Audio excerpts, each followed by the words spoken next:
उत्तर प्रदेश के मुख्यमंत्री योगी आदित्यनाथ ने कहा कि हमें अपने संविधान पर गर्व है। हमें बाबा साहेब अम्बेडकर पर गर्व है। तब भी उन्होंने उन सभी खतरों के बारे में चेतावनी दी थी। 1923 में कांग्रेस के वरिष्ठ नेता, जो कांग्रेस अध्यक्ष थे, ने वंदे मातरम गाने से मना कर दिया था। आखिरी पलों में उन्हें यरूशलेम में मरने की इच्छा जाहिर की थी। बाबा साहेब ने कहा था कि जो व्यक्ति भारत में पैदा होने और उसकी सुविधा का उपभोग करने के बावजूद भारत की मिट्टी को पवित्र नहीं मानता, वो सही मायने में भारतीयों के हित की सेवा भी नहीं करता। दुख की बात यह है कि तुष्टीकरण की नीतियों की वकालत करने वाली पार्टियां न केवल भारत को नुकसान पहुंचा रही हैं, बल्कि बाबा साहेब अम्बेडकर का अपमान भी कर रही हैं। उन्होंने नागरिकों से उनके अधिकार छीनने की शर्मनाक कोशिश कर रही हैं। पीएम मोदी के नेतृत्व में नया भारत अपने महापुरुषों पर गर्व करता है और उनका सम्मान भी। हमें अपने संविधान पर गौरव की अनुभूति होती है। हमें बाबा साहब भीमराव अम्बेडकर पर गौरव की अनुभूति होती है। और बाबा साहब भीमराव अम्बेडकर ने उस समय भी हम सबको उन सभी खतरों के प्रति जागरूक किया था।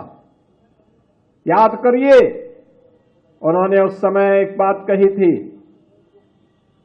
जो बात यहां पे पहले अभी असीम अरुण जी ने कहा, मैं उसमें आने के पहले एक बात जरूर कहना चाहूंगा। जब उस समय कांग्रेस के एक बड़े नेता ने,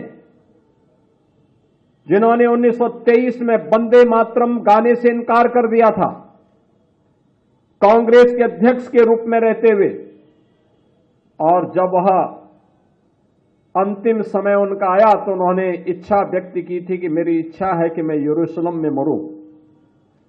बाबा साहब ने तब एक टिप्पणी की थी कि जो व्यक्ति भारत की धरती पर पैदा होकर के भारत की सुविधा का उपभोग करके भारत की धरती को पवित्र न मानता हो, उस व्यक्ति के द्वारा दिए जाने वाले वक्तव्य कभी भारतवासियों के हित में नहीं हो सकते। दुर्भाग्य से उस तुष्टीकरण की नीति पर चलने वाले दल न केवल भारत का अहित कर रहे हैं, बल्कि बाबा साहब भीमराव अम्बेडकर का भी अपमान कर रहे हैं और इस देशवासियों को उनकी सुविधाओं से वंचित करने की कुत्सित चेष्टा का हिस्सा भी उनका है। हमें याद करना होगा इस बात को कि बाबा साहब भीमराव अम्बेडकर ने आज जो भी सुविधाएं और जो भी संपन्नता आपको प्राप्त हो रही है, ये सभी कुछ उनकी प्रेरणा है।